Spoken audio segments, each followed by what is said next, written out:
সর্বশেষ বাংলা সংবাদে আপনাকে স্বাগত। শুরুতেই জানিয়ে দেব গুরুত্বপূর্ণ শিরোনাম। শুরুতেই থাকছে মুক্তি পেলেন মাওলানা মামুনুল হক। এছাড়াও থাকছে বিএনপি অতীতেও পরাজিত হয়নি, এখনো হবে না বললেন মির্জা ফখরুল।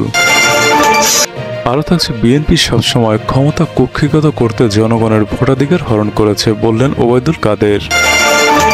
এবং সর্বশেষ থাকছে উপজেলা ভোটে প্রার্থী হওয়ায় 61 নেতাকে শোকজ করল বিএনপি। বন্ধুরা, এতক্ষণ শুনছিলেন সংবাদ শিরোনাম, এবার থাকছে বিস্তারিত। তবে তার আগে অনুরোধ থাকবে, আপনি কোন জেলা থেকে আমাদের সংবাদটি দেখছেন কমেন্ট করে জানিয়ে দিন এই সংবাদ সম্পর্কে আপনার মূল্যবান মতামত। আর আপনি যদি আমাদের চ্যানেলে নতুন হয়ে থাকেন তাহলে ভিডিওটি দেখতে দেখতে চ্যানেলটি সাবস্ক্রাইব করে রাখুন, যাতে করে পরবর্তী সংবাদগুলো সবার আগে আপনার কাছে পৌঁছে যায়। হেফাজতে ইসলামের সাবেক কেন্দ্রীয় যুগ্ম মহাসচিব মাওলানা মামুনুল হক জামিনে মুক্তি পেয়েছেন। আজ সকাল 11টার দিকে কেরানীগঞ্জ কেন্দ্রীয় কারাগার থেকে মুক্তি পান তিনি। হেফাজতে ইসলামের যুগ্ম মহাসচিব মাওলানা আজিজুল হক ইসলামাবাদী এই তথ্য নিশ্চিত করেছেন। গতকাল রাতে মাওলানা মামুনুল হকের মুক্তির কথা থাকলেও শেষ মুহূর্তে মুক্তি মেলেনি। তখন কাশিমপুর কেন্দ্রীয় কারাগারের senior jail super Subrata Kumar Bala জানিয়েছিলেন, আজ মামুনুল হককে মুক্তি দেওয়া সম্ভব হবে না, তার জামিনের কাগজপত্র যাচাই বাছাই চলছে। এর আগে গত 11ই মার্চ মামুনুল হকের মুক্তির বিষয়ে আলোচনা করতে স্বরাষ্ট্রমন্ত্রী আসাদুজ্জামান খান কামালের সঙ্গে বৈঠক করেন হেফাজতের নেতারা।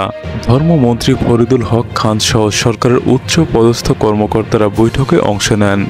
বৈঠক শেষে গণমাধ্যমকে দেওয়া সাক্ষাৎকারে সংগঠনটির মহাসচিব মাওলানা সাজিদুর রহমান দাবি করেন, মামুনুল হকের মুক্তির বিষয়ে সহযোগিতার আশ্বাস দিয়েছেন স্বরাষ্ট্রমন্ত্রী।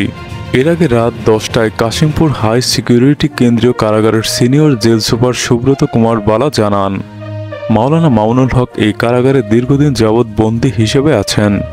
2021 সালের 18 এপ্রিল নারায়ণগঞ্জের একটি রিসোর্ট থেকে মাওলানা মামুনুল হক গ্রেপ্তার হন। এ যাবৎ তার বিরুদ্ধে 30টি মামলা রয়েছে। বর্তমানে তিনি কাশিমপুর হাই সিকিউরিটি কেন্দ্রীয় কারাগারে রয়েছেন। সর্বশেষ মামলায় গত রোববার চট্টগ্রামের CMM আদালতে তার জামিন হয়। বৃহস্পতিবার বিকেলে আদালত থেকে তার জামিনের কাগজপত্র আমাদের হাতে এসেছে। বিএনপির মহাসচিব মির্জা ফখরুল ইসলাম আলমগীর বলেছেন, মে দিবস পালন করছি যখন বাংলাদেশে গণতন্ত্রকামী মানুষ তাদের অধিকার থেকে বঞ্চিত। বিএনপি অতীতেও পরাজিত হয়নি, এখনো হবে না। অনেক ত্যাগ স্বীকার করতে হয়েছে, আরও প্রস্তুত থাকতে হবে। 1 মে আন্তর্জাতিক শ্রমিক দিবস উপলক্ষে নয়াপল্টনে বিএনপির কেন্দ্রীয় কার্যালয়ের সামনে শ্রমিক সমাবেশে মির্জা ফখরুল ইসলাম আলমগীর এসব কথা বলেন। সমাবেশ শেষে শোভাযাত্রা বের করা হয়। মির্জা ফখরুল বলেন, প্রধানমন্ত্রী বলেছেন বাম ডান একসাথে হয়ে সরকার সরানোর চেষ্টা করছে। অতি বাম অতি ডান নয়, সব মানুষ বলছে এই সরকারের আমলে তাদের ন্যূনতম অধিকার হরণ করা হয়েছে। প্রধানমন্ত্রী বলেন, কি তাদের অপরাধ? গণতন্ত্র ধ্বংস করেছেন, ভোটের অধিকার কেড়ে নিয়েছেন, এটাই সরকারের অপরাধ। ডামি নির্বাচনের মাধ্যমে দেশ পরিচালনা করছে সরকার। বিএনপি মহাসচিব আরও বলেন, বিএনপির অসংখ্য নেতাকর্মী জেলে, খালেদা জিয়া মিথ্যা মামলায় কারাগারে। বিএনপি ফিনিক্স পাখির মতো ধ্বংস স্তূপ থেকে জেগে উঠে গণতন্ত্র প্রতিষ্ঠা করেছে। বিএনপি মহাসচিব আরও বলেন, সমগ্র বাংলাদেশে লুটপাটের রাজ্য কায়েম করছে। নিজেদের লোকদের সুবিধা দিতে আরও জ্বালানি তেলের দাম বাড়িয়েছে। এখন আর চুপ থাকলে চলবে না। সকল রাজনৈতিক দল মত সকলকে অধিকার ফিরিয়ে আনতে রাজপথে আন্দোলনে ঐক্যবদ্ধ হওয়ার আহ্বান জানাচ্ছি। আন্দোলনের মাধ্যমে ইস্পিত লক্ষ্য অর্জন করা হবে। এ সময় বিএনপি স্থায়ী কমিটির সদস্য ডক্টর আব্দুল মঈন খান বলেছেন, বাংলাদেশের শ্রমিকদের অধিকার, ভোটের অধিকার, গণতান্ত্রিক অধিকার জনগণের হাতে ফিরিয়ে দিতে হবে। মানুষের অধিকার প্রতিষ্ঠার সংগ্রাম সহজ নয়, এজন্য অনেক রক্ত শ্রম দিতে হয়। আওয়ামী লীগ বুলেটের জোরে ক্ষমতায় এসেছে, মানুষের ভোটে নয়। বিএনপির রাজপথে আন্দোলনের মাধ্যমে একদলীয় সরকারকে বিদায় দেওয়া হবে। আওয়ামী লীগের সাধারণ সম্পাদক এবং সড়ক পরিবহন ও সেতু মন্ত্রী ওবায়দুল কাদের বলেছেন, বাংলাদেশ আওয়ামী লীগ জনগণের কল্যাণে কাজ করে যাচ্ছে। কৃষক, শ্রমিক ও মেহনতি মানুষের ভাগ্য উন্নয়নই আওয়ামী লীগের মূল লক্ষ্য। বিএনপি মহাসচিব মির্জা ফখরুল ইসলাম আলমগীরের বিভ্রান্তিকর ও উস্কানিমূলক বক্তব্যের নিন্দা ও প্রতিবাদ জানিয়ে এই বিবৃতি প্রদান করা হয়। আওয়ামী লীগ সাধারণ সম্পাদক বলেন, বিএনপি জামায়াত অপশক্তি যখন ক্ষমতায় ছিল তখন তাদের অপশাসন দুঃশাসনের ফলে দেশের জনগণকে দুর্বিষহ জীবনযাপন করতে হতো।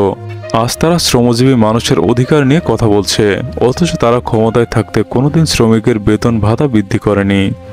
ওবায়দুল কাদের আরও বলেন, বিএনপি জামায়াত অপশক্তি বেতন বোনাসের দাবিতে কর্মরত শ্রমিকদের বুকে গুলি চালিয়ে হত্যা, সারের দাবিতে আন্দোলন করায়, কৃষক হত্যা ও বিদ্যুতের দাবিতে আন্দোলন করায় সাধারণ মানুষকে হত্যার মাধ্যমে বন্দুকের জোরে মানুষকে জিম্মি করে বাংলাদেশকে দুঃশাসনের জাতাকলে পিষ্ট করেছিল।